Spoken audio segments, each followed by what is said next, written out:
what we really brought to the table was the fact that we did not quit.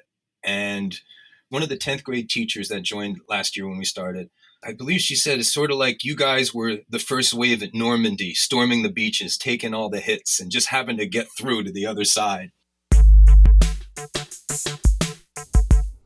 This is High Tech High Unboxed. I'm Alec Patton, and that was Mike Quaz, 9th grade social studies teacher at Cheltenham High School. When Mike talks about storming the beaches at Normandy, he's referring to the first year of project-based learning at Cheltenham. This is episode 3 in our series about the mission to bring project-based learning, or PBL, to Cheltenham High School, a 135-year-old public school just outside Philadelphia. In this episode, all the visions, plans, and ideas turn into reality, with actual teachers and actual students. If you want to find out how the district laid the foundations for this program, we have links to the first 2 episodes in the show notes. But you can also jump in right here, and this episode will make sense on its own. Okay, here we go. In its first year, the PBL team consisted of 3 9th grade teachers: Johanna Sella teaching biology, Brian Smith teaching English, and Mike Quaz teaching social science. That was the team awaiting the students at the start of the year in September 2017. They had their own hallway with classrooms next to each other, they had a 4-hour block of time from the start of school until lunch, and they'd already planned their first project. Here's Mike to explain it. We had worked on the time we had on a project, we call it the Who Am I project, which is like introspective, who the kids are and all those things. And they were going to make a big plywood construction house, with their groups, and they each had a panel, so to speak, expressing who they were. To be clear, that was the project for the start of school. All 3 teachers would be working on it together. They also had a radical approach to discipline. We wanted them to lead themselves. And we thought by kind of allowing them to sort of create their own structure, eventually they would realize, hey, we need to kind of police ourselves. We need some more rules. We need this, we need that. So though we were clear that there were rules, we did not want to start off by managing them like a normal classroom. But fundamentally, the teachers had no idea what was in store for them, and they knew it. Here's what biology teacher Johanna Sella told me when I asked her about the end of that summer, just before the school year started. What were you thinking? What was going through your mind? Honestly, I think we're just so uncertain as to what we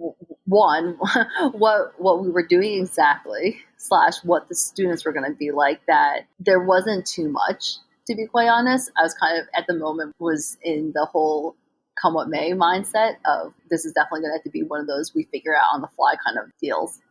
On the first day of school, the PBL program began. Dr. Marseille, the superintendent, was there for the launch, along with Colin McCarthy from the Avalon Foundation and the rest of the district-level administrators who'd started the program. You can learn more about them in episodes 1 and 2.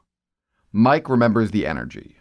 Oh, it was exciting. The kids felt like, boy, this is a special program. We all got our props from Colin and the administration. You got these great teachers. You're in great hands.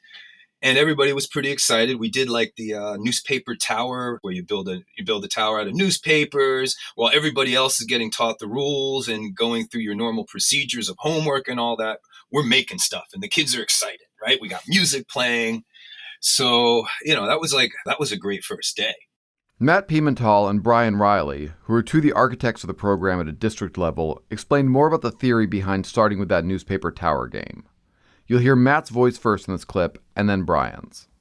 The teachers really wanted to show them, day 1, this is not like what you normally do. Mm-hmm. They did a really simple, who can build the tallest tower out of newspaper and masking tape kind of thing. Yeah. Students very quickly start teaming up. They start collaborating. They start doing all the sort of things that you want to see people do in a PBL environment. They start doing it very naturally in this sort of competitive but silly and simple kind of task. Yeah. And then that becomes the sort of the fodder for a discussion, a conversation about what skills did you just utilize in order to accomplish this task with your peers. Yeah.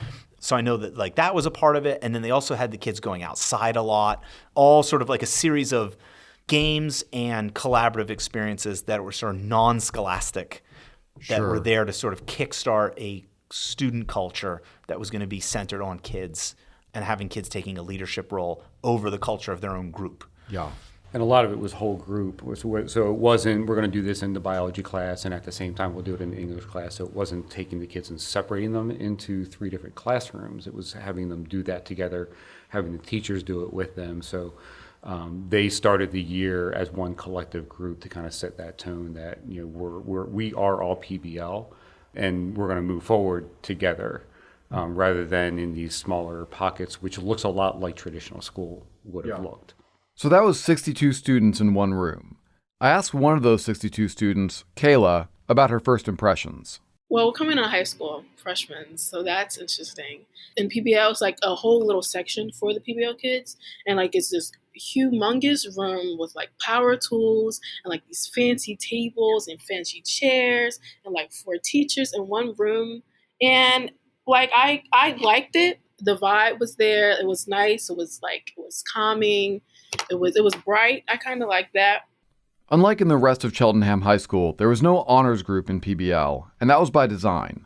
Just like at High Tech High, where there's no student tracking by perceived academic ability, this was going to be a desegregated, inclusive program. And just as it does at High Tech High, this approach presented distinctive challenges. We had some very intense personalities in that group, and I mean, we literally had like the spectrum of personalities. I wouldn't be surprised if this student is like the valedictorian. And then we had some students who had no idea what PBL was, and they just got put in there. And then there was the challenge of running a multidisciplinary project. We got to the point like, well, we have our basic foundation of what it is we want to try to do, but we haven't planned together to coordinate exactly how we're going to do it. So we basically were staying, 1 or 2 days ahead of the kids. And Mike, Johanna, and Brian were still figuring out how to work with each other. Every decision, there are a number of questions, like, okay, we're going to do this. But there's 3 personalities of how we're going to do this. And you learn, though, even though we had all this training between the 3 teachers, we may have had our own impression of what we were seeing.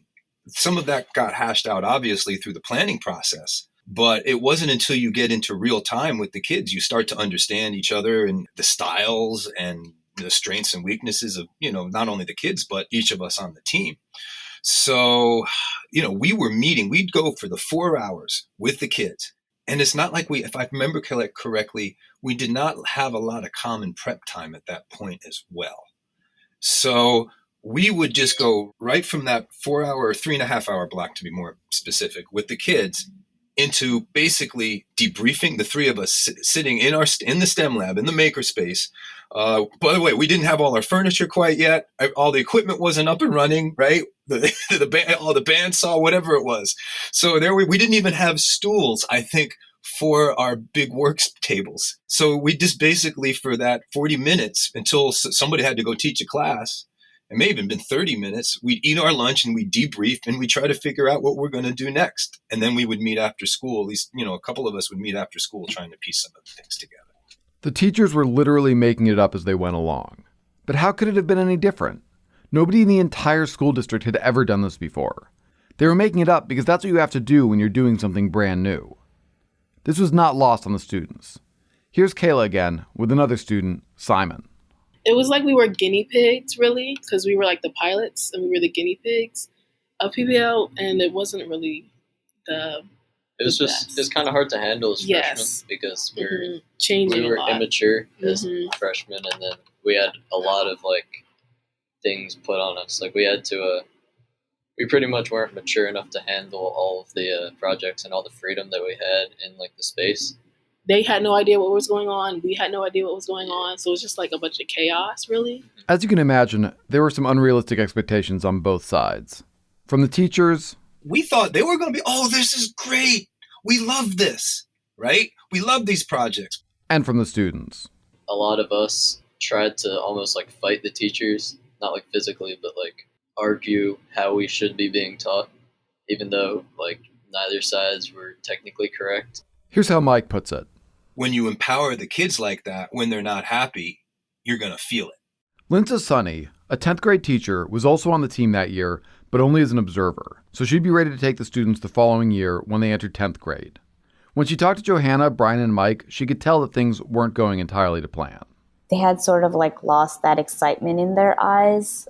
that we had over the summer when we were so excited to start the program. So what had extinguished that glint of excitement? Well, there was the realization that they knew almost nothing about projects, there was the lack of shared planning time, and then there was that radical approach to discipline that I mentioned earlier, inspired by their trip to High Tech High. For the district-level team, that approach to discipline was epitomized by the teacher's policy when it came to the bathroom. They were just like, well, the bathroom's right there, so just go. Because that was like something specific they had seen from High Tech High. But it wasn't scaffolded. Okay, I need to clarify one thing. I taught at High Tech High for 5 years, and in my classes, students checked with me before going to the bathroom. So this total bathroom freedom, whether scaffolded or otherwise, is not a core part of High Tech High's disciplinary policy. Anyway, I asked Kayla and Simon about this, and at first they rejected the premise that this policy caused any problems. The bathrooms are literally right across the hall from the PBL room. We were in freshmen, so I don't know about that. But Kayla did agree with the key point. I mean, yeah, maybe it might, like, the hallways and, like, because we were freshmen, we were immature. So if we go out in the hallway, of course, they're probably going to be loud and, like, start playing around. I guess that was a problem. And remember, this noise is happening in the hallway of a big, mostly traditional high school. Actually, it's worse than that. Here's Charlene Collins, Cheltenham's Director of Secondary Education. We had one team of our 8th graders in the building, and because the teachers observed behaviors that they didn't feel was becoming of an academic program, I think they kind of didn't lead kids to think that this would be a good opportunity for them. Yeah. So that really created some issues for us for recruiting the year after. Just isolating the fact that, like, too many kids were in the hallways, how much did that set you back? I think a great deal, even with them in terms of the rest of the school community, because what they saw was play and no work. Mm-hmm. And, you know, if you have kids being idle and looking idle, you know, people are like, so what are they learning? What are they doing? Mike and the rest of the 9th grade team were highly conscious of this. I would say from the building level, there were a lot of raised eyebrows and rolled eyes, and, from numerous teachers. Oh, this PBL isn't going to work. We knew this wasn't going to work. Why'd they spend all this money and do all this stuff? All you teachers listening right now, picture a hallway in your school being remodeled for a brand new initiative, launched with fanfare and local press attention, where 3 teachers are spending an entire morning with a total of 62 kids to try out an approach to learning that sounded crazy to you from the start. If you heard that the kids were running wild, how inclined would you be to give the teachers the benefit of the doubt? With this in mind, I want to replay something that Mike said in the last episode, because it bears revisiting. This decision is, beyond my pay grade, but to look 10,000 feet up, if it was possible to start without all the fanfare and all the, guess what, everybody, we're going to revolutionize education and just kind of quietly do our thing, it's possible that some things would have organically come into places without, the resistance from the quote unquote system. When I was doing interviews for this episode, I wasn't expecting a whole lot of specific insights about why things were going off the rails in that first semester. I mean, of course they were, right? No one had done this before, and they were doing it extremely publicly. But in my interviews, people kept focusing on one particular detail, which I recommend you pay attention to as well if you're thinking about trying this in your own school. This was happening in 9th grade. Why is that important? Well, prior to this year, Mike had been teaching 5th and 6th grade. He had no experience teaching 9th grade whatsoever. Brian had taught 9th grade in the past, but his most recent experience was teaching creative writing and film studies, neither of which 9th graders were allowed to take. Joanna was the only teacher who'd been teaching 9th grade the year before. Now, 9th grade is very much its own thing. I've never taught it, but I've always regarded 9th grade teachers as the elite teachers of high school, because apart from their official curriculum, they spend the year teaching middle schoolers how to be high school students. And Kayla and Simon picked up on the lack of experience from the teachers right away. Since they had no idea how to teach freshmen, nor that they had no idea how to teach PBL, we weren't mature either, so it just didn't flow. So what did the teachers do? How did they keep this from crashing and burning? Well, this is not the route I would have taken, but one of their more memorable innovations was the cohort meeting, an unstructured meeting of all 62 students during which teachers would leave the room, watch from next door through a window, and let the kids work out their issues. I think we had at least 4 or 5 of those. Yeah. One of them started, there was some, minor theft going on. And we're like, oh, great. How do you build community when we have some thievery, right? Yep. So Joanna, she was missing like a pudding or something. And so we're kind of like, what do we do about it? Well, if we just go through the normal routine, you know how that's going to go. So we put them in a room. We said, look, there's been some concern over some theft. And, Joanna said, my pudding was stolen. You guys got to sort through this. This is your group. How do you feel about it? What can we do about it? It was something like that. And we put some kind of prompts and we left the room. Kids would go out of the room crying. They can't do it anymore. And we'd have to kind of all take a different bunch of kids and kind of put it all back together. And then they meet in the room and they get back together and they would come to some common understanding and appreciation. That's cool. Yeah. And I'd say I had, within that first year, out of my 20 years of teaching at that point, I had my best years and my worst years, sometimes in the same week. Not everyone was totally enamored of these meetings. Here's Brian Smith, the English teacher. An hour's worth of processing feelings, I think we were spinning our wheels at times. But for Charlene, this growing sense of community was a sign of hope.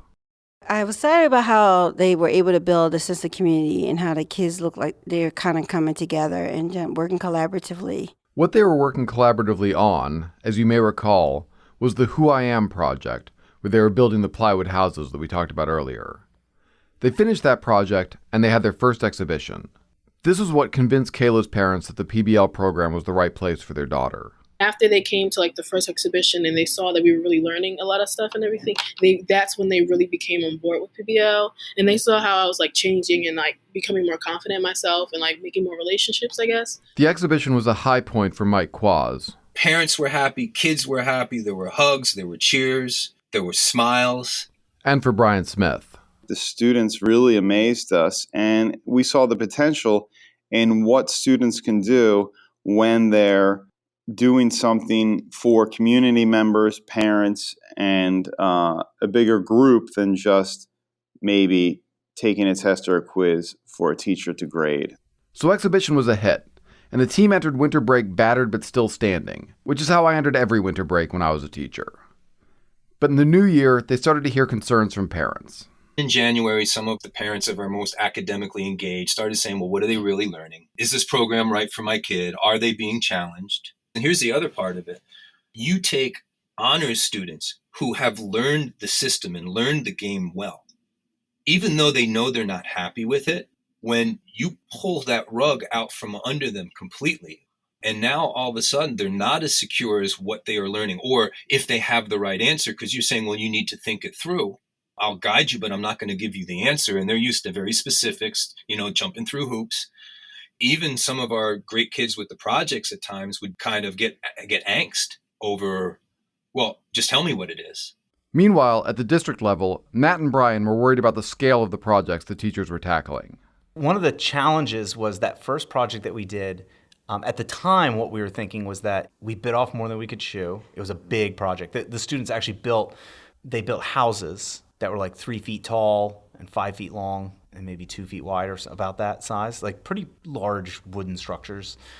And that's one of the reasons why exhibition kept getting pushed back. And also there was so much collaboration because it was trying to pull together 3 teachers. Mm-hmm. So then the shift was all right, we need to shrink this down a little bit, make this more manageable, and also potentially partner up in different ways. So I know then it just sort of started to become an experiment of different scales of project, because I know at that point they're we need to go small. Mm-hmm. I believe too, didn't they separate at that point because this was a full collaborative project? Yes. And I think they just needed some time in their own content, focus on themselves. The decision to pause the collaboration was not entirely well received. Because of the lack of common planning time and what have you, from the administration like Matt and Brian Riley, and they said, look, I think you guys kind of have to move away for a while from the interdisciplinary model and kind of go into your own silos and work with projects in your own subject. So we did that for a while, and the end result was that we felt like that really wasn't necessarily the most rewarding. They weren't the bigger kind of projects that you could make something from. Mike's putting it mildly. Here's how Johanna felt. The lowest point was probably December to probably about February, where me, Mike, and Brian were like, oh my gosh, how do we do this? We had gone so far into the deep end as far as this is what we think projects are. Wait, I don't think we know what projects are. Now we need to backtrack. How do we get out of this kind of thing? And so what happened was that we siloed ourselves into 3 individual subjects. And that created a whole high level of stress for literally everyone. And so it was about 2 months of just, okay, I don't know if the kids are feeling this. I think the kids hate us. I'm not entirely sure. And nothing the teachers tried seemed to be working. I remember getting to a point in January where it's like, my God, I don't know what else we can do. We've tried every possible thing. We've tried interdisciplinary. We went back to regular classroom, which had its benefits, but also was not really PBL. It really was not what we saw at High Tech High. We tried giving them some outside time. We tried every possible thing, but it's not like all of a sudden we had super happy kids. But like you got through to June somehow. So what did you do? We had a vision of what it should be, going back to High Tech High. I think somehow, even with the disappointment and the frustration and the, oh my God, what do we do next? We knew it was too much to ask in 1 year that we figure it all out. Yeah. So we just hunkered down and made the best of it. And we kept going. We just kept going. And I'm imagining that in many ways we improved and we didn't realize it. Mm-hmm. Through that process. I mean, we probably wouldn't have survived if we didn't. There wasn't any dramatic turnaround, just a gradual process of figuring things out. So we thought that freedom was the answer, which, as you know, is not necessarily the silver bullet or the answer to this learning. And so what we had to do very, very quickly was put in structures, and they weren't even like, the fullest structures. We didn't even get full structures, I would say, until mid-year, maybe like January, February was when we actually got the fullest structures we possibly could have, and where we had this is what the expectation is, this is what this means, and so I felt like it was a lot of floodwaters coming in, and we were just putting sandbags up and up and up as fast as we could, trying to keep things at bay. Mike told me a little more about what they mean by structures. Your typical expectations and types of things. We call it professional habits instead of classroom habits or classroom, behavior or whatever. We kind of linked it to the real world, and we put a point system in place. By the spring, we had all that together, and that definitely helped. So give me an example of a specific thing that you didn't have in place that then you were like, okay, this has to be a professional habit. Well, cell phone for one thing. I came from 5th and 6th grade where they weren't allowed to be out. And they tend to follow the adults more, to 9th grade where, they have their sense of independence. And some of them have a definite issue with cell phone usage. We thought the cell phone would be a great tool. Why prevent them from using something they already know how to use? We can use it as a learning tool, that whole bit. Yeah. But again, for many students, they were addicted to their phones. They also made norms for the bathroom, to Charlene's relief. They created norms within themselves about, one, notifying the teacher and how many people they're going to let in the hallway. So now when I walk through the hallway, it's not a bunch of kids in the hallway. Because I would literally walk in the hall my first year and be almost having these little panic attacks inside. Because I'm why are these kids in the hallway? And they're just socializing.